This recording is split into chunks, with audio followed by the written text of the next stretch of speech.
Stay strong. Stand tall. An animated podcast by a young mob in Victoria. Cultures connecting us right now, and we're standing proud. Say it loud, you know. We interviewed people we respect about how they got through hard times. A podcast by young people For young people. Stay strong. Stay strong.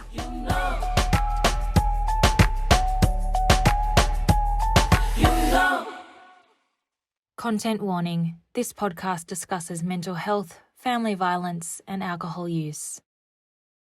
Hi, my name is Nikki, and my mob is Wemba Wemba. I'm 16 years old.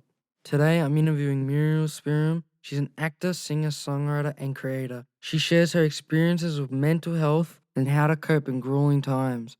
So, we've met before, because you know me from Ilbidgery Theatre Company on Scar Trees, but for the people who don't know you, could you please introduce yourself? My name is Maurial Spearim. I'm a proud Gamilaraay Kuruma Morawari woman from northwest New South Wales and just over the border of Queensland. For the people who aren't familiar with your work, as I'm very familiar, from, again, the Ilbidgery Theatre Company, and you being Doreen's sister on my favourite show, Wentworth. Yes. Could you tell us a little bit about yourself and what you do? I'm an actor, singer and writer. And I met this deadly young man here through Scar Trees when I was working with Ilbidgery Theatre Company. We were doing some workshops with him and some other young fellas and been working in the arts industry for just over 10 years now.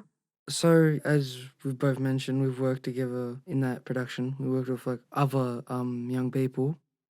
And we shared stories about family violence, and it was adapted into that play by Ilbidgery Theatre. You were, of course, one of the actors, and to be honest, one of my favourites. Don't tell anyone else. Thank you. I think the overall experience made me feel safe to share my story and acknowledge it and know that people have the same experiences.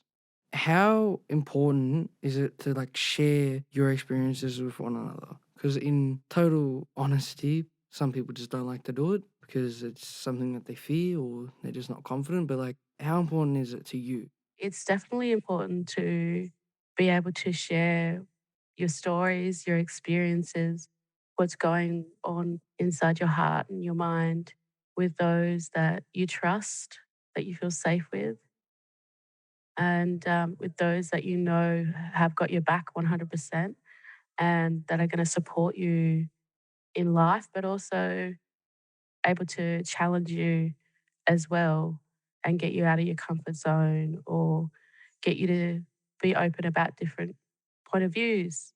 And but I think it's really important to, not to bottle things up inside, particularly now when we've all been facing COVID, which I know a lot of people in the community and around the world have been struggling with, not only financially, but emotionally as well. So it's now more than ever really important for us to connect and to keep having conversations with one another, even if it's just hello. That could really change someone's day or have a really big impact on them. So personally, I believe in sharing your experiences and your feelings, but there's a whole stigma around it about personally for a man or a boy to share his feelings or to show emotion. It's not really allowed in this sort of world because if you show your feelings, you're quote unquote not manly. Man, I cry. A lot of people don't have the outreach or people can't really talk. And I think if you just go up to the person and say, hi, how you doing? It might just change their day. You might have just saved someone. How has COVID impacted you? COVID has had a massive impact on the arts sector and the arts industry. It's meant that a lot of artists like myself haven't been able to work. It's been a massive impact on the arts industry, but I feel like we're slowly getting back out to the world and performing again, which is important because, art is so, not important just to artists, but to everyone. It's a part of our everyday life. Right now, people are going to be watching their favorite TV shows or listening to their favorite song or reading their favorite book or magazine, or that's all art. That's all created by artists, that have invested so much of their time and their love and their creativity to give out to the world. I think it's important for the government and also the wider community to be rallying together to make sure that artists can be working again. I'd just say wow at that. Like, I can just tell from what you've just said, it's been a bit stressful for the entire art sector, and I can feel how it may have like swayed you, or you may have had times where you found it challenging. I found during this pandemic, online learning is challenging. Like, 3 of my friends have dropped out of school due to the pressure of just online learning and them having to just like repeat a year of year 11, or one of my friends just failed out because he couldn't be bothered to do anything anymore. He was smart enough to do the test, but he just chose not to do it. He was done. And that's the thing as well, is that each person is different in the way that they learn. Or I know for myself that I learn better in person when someone's there, they're yarning with me, or they're showing me, like demonstrating or hands on, you know? It can be really difficult, the online system. Yeah. Wayne saying hello.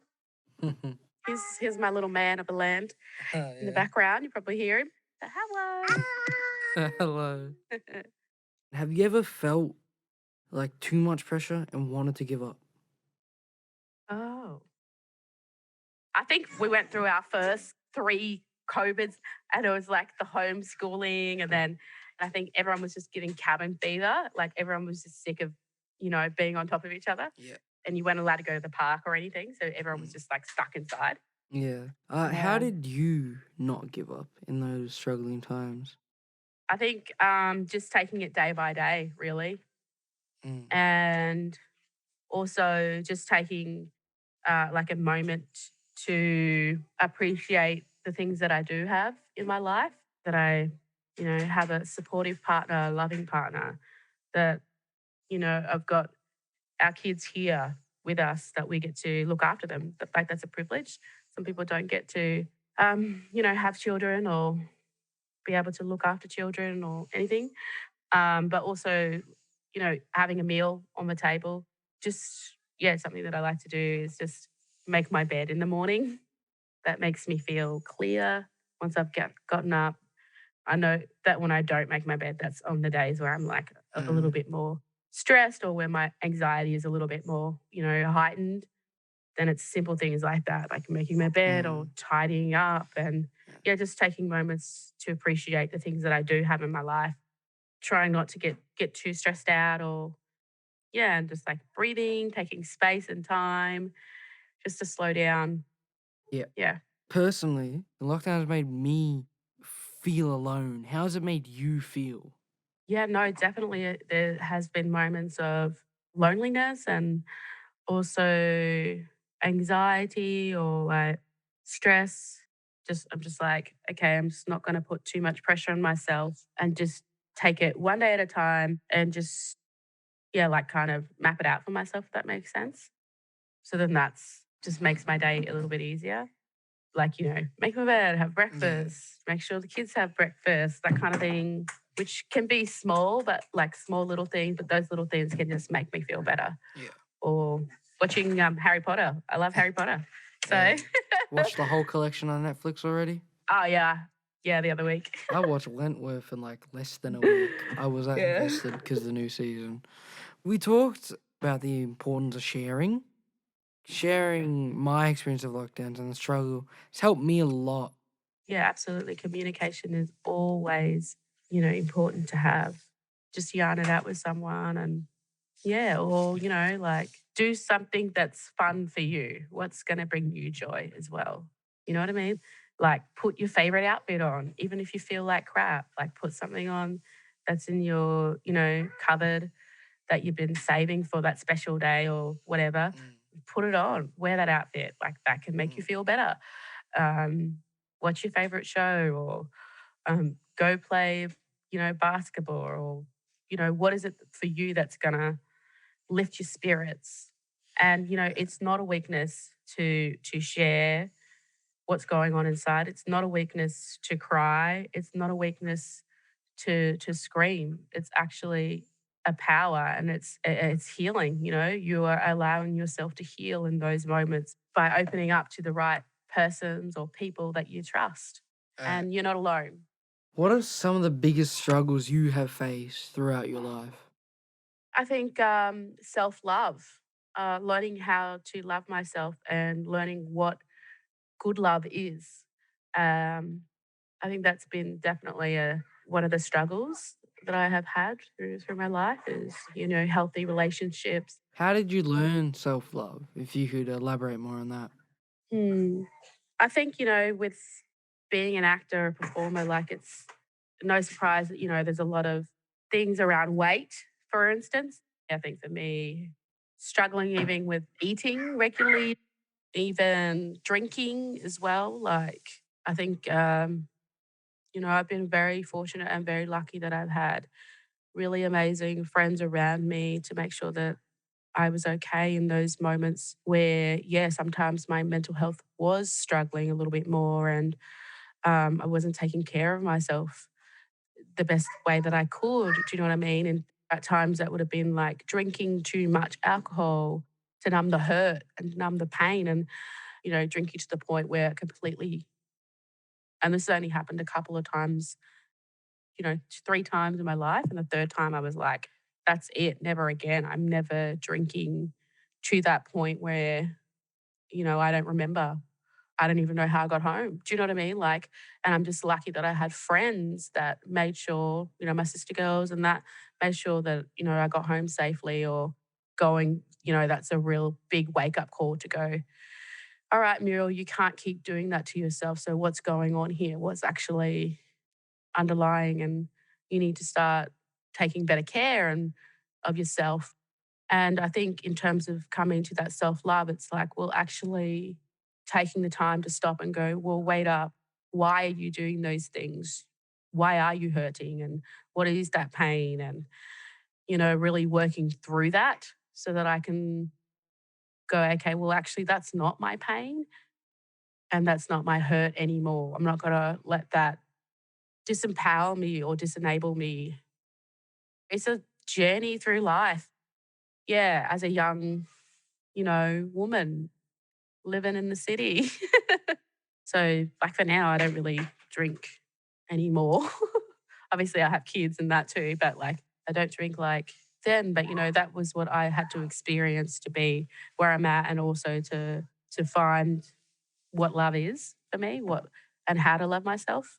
I mean, And that can be different for everyone. yeah. Do you know what I mean? Yeah, it takes a lot of courage to admit what you said. Like, at some point, what you just said, at some point in your life, you were just drinking because you felt you wanted to numb the pain and you knew that it wasn't a bad. And now that you look back, it's not a good pain relief, is it? No, not at all. And you know what it was? It was just, I was lonely, and I was young, and I missed my family, and I was feeling pretty alone. Yeah. And so, again, just coming back to making sure that having the right people around you, your circle, and that's going to change over life as you grow older as well. Your circle of people is going to change, and that's okay. Like friendships and relationships, they change just like you do. So it doesn't mean that you don't, care for that person or love that person. It just means that, they're doing their thing, you're doing your thing, and there's still that respect there. But okay, this is my safe place now. Do you know what I mean? Yeah, I think a lot of young kids in the community and even some of the elders can relate with your story and how, like, it's just that a lot of people think that, oh, doing this and that could help with the pain, but you need a support, you need friends to just encourage you on the right path.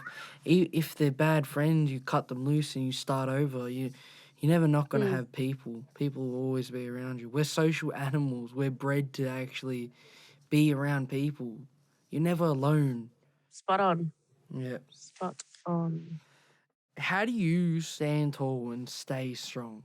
Make sure I'm checking in, communicating. That's how I stay strong, and that's how I stay, feeling strong and tall, and proud.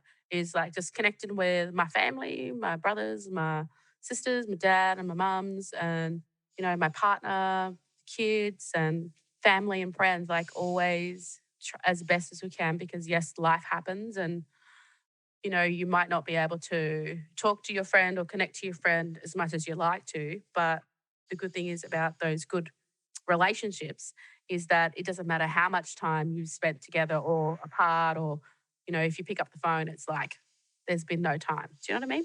Yeah. That's what makes me feel strong, is just communicating, and also like there's other ways and other outlets like through the arts that you can express how you're feeling. And you can do that in a painting, you can do that in a drawing, you can do that writing a song or writing a play or a show or a poem, or you can do that dancing and moving your body. Also singing my songs, traditional songs. So I sing that, and I speak some language, my language, to my son, and I teach him, and I ring my brothers, and we'll sing that together on the phone to him, to my son, or to my nieces and nephews, connecting to culture as well. Yeah. Any last words of wisdom for young people? What I would say is that there are no failures in life. They're actually lessons. So a setback is actually not a setback. It's a stepping stone to getting to where you need to be. What can I learn from that setback or from that failure? And how can I better myself in that situation? And just to know as well that the people that are around you, they're in your corner. They're wanting you to be the best version of yourself that you can be.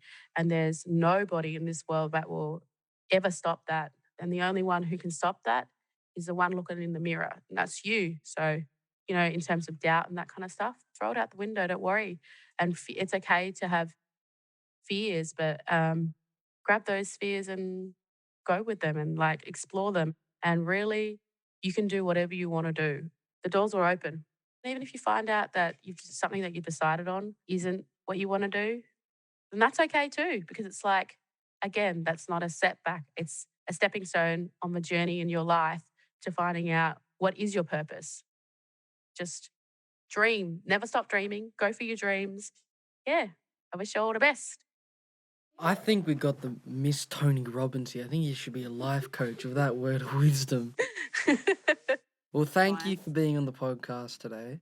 I think a lot of the young people really appreciate it, and I really appreciate it. We've got some beautiful words from Maurial. I think this entire podcast and your entire feedback has been amazing.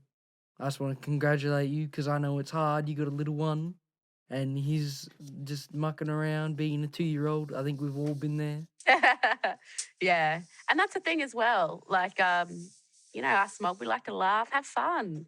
Like, find the joy in life and in the little pleasures and that you have. Thank you for coming. Big thanks. Thanks for having me. Deadly. Bye. Bye. I think it was about how family is important. She mentioned a lot about her family and her routine and how that's kept her on, kept her straight and kept her into what she loves and why she loves it. I learned that a lot of people struggle. A lot of people are different, but they all struggle. Everyone bleeds the same. No one's different. Hey yo, culture's connecting us right now, and we're standing proud.